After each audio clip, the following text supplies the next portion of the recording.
गावावरून आलं की बरंच सामान येतं सोबत आणि त्याच सामानासोबत मनस्वी ते खेळत होती. आणि बघा मी इथे गावाला जायच्या आधी भांडे ठेवून गेली होती बाहेर. भांडेवाल्या आजीला सांगून गेली होती की भांडे आहे घासून जाल म्हणून. पण मी गेली त्याचा चान्स बघितला त्यांनी आणि आल्याच नाही. बट आता ठीक आहे, ते मलाच करून घ्यावं लागेल. त्यानंतर मी ही घरून गौरीची राखड आणली होती. या राखडीपासून आपण एकदम नॅचरल आणि हेल्दी असं मंजन बनवू शकतो रोज दात घासण्यासाठी. हे सकाळीच आम्हाला दोघीला घ्यायला आले होते. आम्ही त्यांच्यासोबत घरी आलो आणि बरेच कामं पडले होती, तर पटापट कामं करायला लागली आणि कामं आवरून घेतले. त्यानंतर थोडीशी भूक लागली होती तर मखाना भाजायला घेतला इथे. पण ही स्टीलची कढई आहे, त्याला लवकरच लागून येतात, त्याच्यामुळे थोडे जळल्यासारखे झाले होते.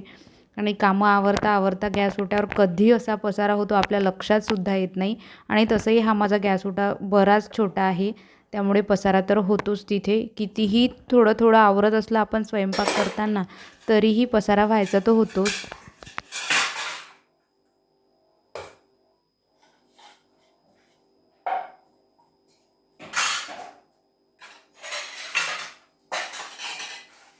आम्ही इथे नसूनसुद्धा टाकीतलं पाणी संपलं होतं. आता मला बाहेरून पाणी आणूनच कामं करायचे होते, त्यातही बराच वेळ जाणार होता. गावाला जाताना जेवढा आनंद असतो ना आपल्या मनात, तेवढाच पश्चाताप तिकडून आल्यानंतर होतो. असं वाटते कशालाच गेली मी, कारण बराच पसारा होऊन जातो घरात. आणि बाहेरगावी कुठे गेलं की आपलं डेली रुटीनसुद्धा बरंच बदलून जाते.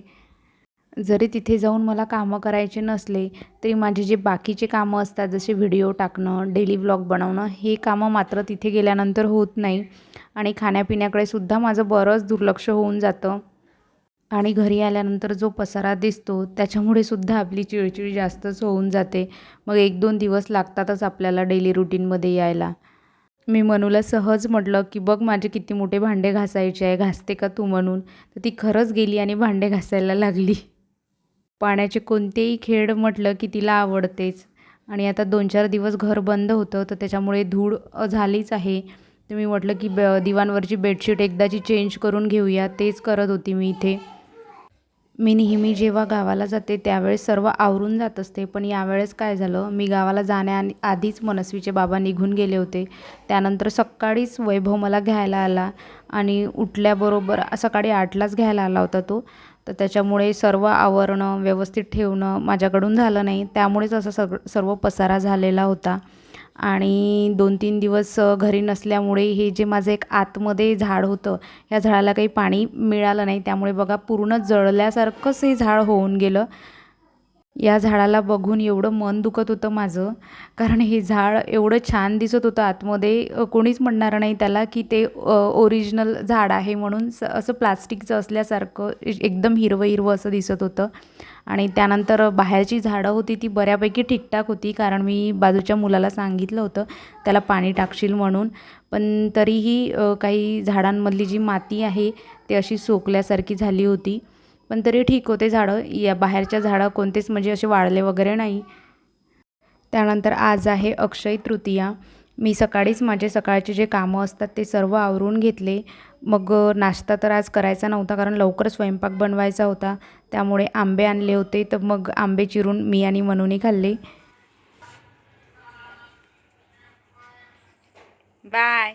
आता मी काय आणायला चालली, kaju katli. Okay bye. Bye. आज सकाळी नाश्त्याचं सुद्धा बनवलं नाही, तरीसुद्धा सकाळचे कामं करता करता मला एवढा वेळ झाला होता.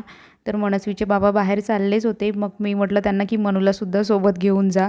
ती जर थोडीशी बाहेर गेली तर तेवढ्या वेळात मी माझा स्वयंपाक आणि देवपूजा पण व्हायची होती.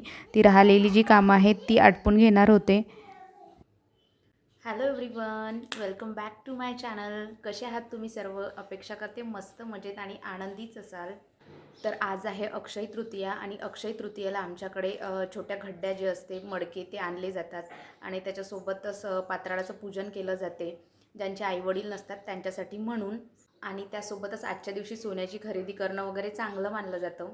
ते ठीक आहे, पण कितीही ठरवलं आपण तरी आपण ते नाही करू शकत.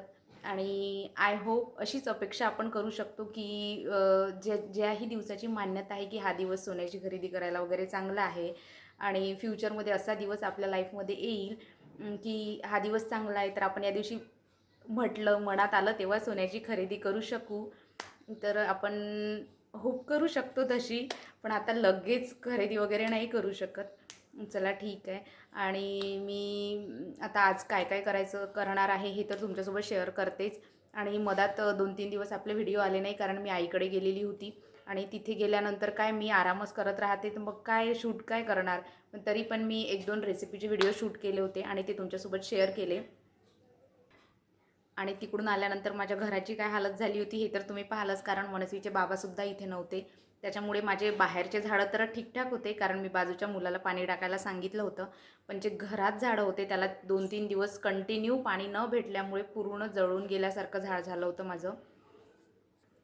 आणि आपण एकदा बाहेरगावी गेलं आणि घर पूर्ण पॅक जरी असलं तरी जी धूळ व्हायची ती होतेच. त्यामुळे क्लिनिंग वगैरे अशी बरीच करायची होती, ती करून घेतली मी. आणि पोछा वगैरे मारणं माझ्याच्याने काल झालं नाही, पण आज अक्षय तृतीया आहे तर पोछा मला मारायचाच होता.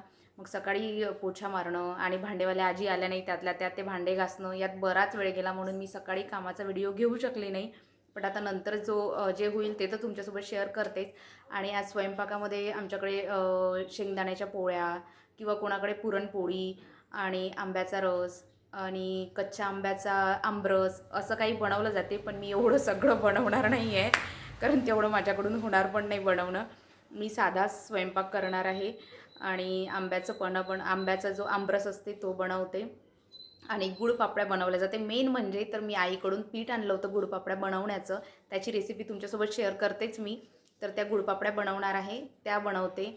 आणि भाजी पोळी आपलं साधं जे असते ते बनवणार आहे. चला मग आता. घरात कोणी असलं तर फेस टू फेस असं तुमच्याशी बोलणं तर होत नाही, म्हणून मनू आणि मनस्वीचे बाबा दोघंही घरात नव्हते. म्हणून म्हटलं आधी थोड्याशा गप्पा करून घेऊया. त्यानंतर माझी पूजा राहिली होती तीसुद्धा आटपून घेतली मी.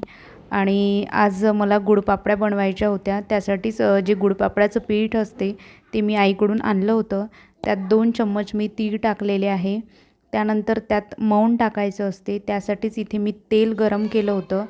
ते 2 चम्मच तेल टाकलेलं आहे गरम केलेलं. आणि ते तेल टाकल्यानंतर व्यवस्थित ते मिक्स करून घ्यायचं, हाताने चोळायचं अशा प्रकारे. आणि त्यानंतर गुळाचं पाणी केलं होतं. गुळपापड्या म्हणूनच म्हणतात त्याला, कारण आपल्याला त्यात गुळापासून बनवायच्या असतात त्या. आणि गुळाचं पाणी टाकायचं त्यात आणि आपण कणकीचा गोळा जसा बनवतो तशा प्रकारे याचा गोळा बनवून घ्यायचा. आणि याच्या छोट्या छोट्या लाट्या करून अशा प्रकारे त्यापासून पापड्या लाटून घ्यायच्या. आणि त्यानंतर या पापड्याला तळायचं असते. आणि सहजच अशा साध्या सोप्या आपल्या गुळपापड्या बनवून तयार होतात. आणि आज संडे आहे, सकाळीच मनस्वीचे बाबा मार्केटमध्ये गेले होते, बराच भाजीपाला घेऊन आले होते. भाजीपाला संपला होता, आम्ही गावाला गेलो होतो तर मी सकाळीच हा सांबार धुवून ठेवला होता. पाणी त्यातलं निघून जाण्यासाठी म्हणून नॅपकिनवर टाकला होता. आणि अशा प्रकारे आता तो पूर्ण सुकला आहे, म्हणून मग डब्यात भरून ठेवते म्हटलं. आणि हा सांबार 8 ते 10 दिवस आरामात टिकतो माझा. फ्रीजमध्ये सर्वच भाजीपाला चांगलाच राहतो, फक्त तो ठेवण्यासाठी अशा प्रकारे चांगले डबे पाहिजे. आणि ही डबे आहेतच माझ्याकडे. मी याच डब्यांमध्ये बऱ्याच प्रकारच्या भाज्या ठेवत असते.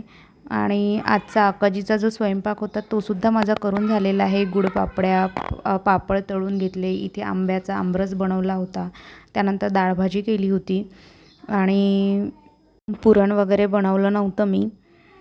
त्यानंतर देवाला नैवेद्य दाखवला आणि आम्हीसुद्धा आमचे जेवण आटपून घेतले.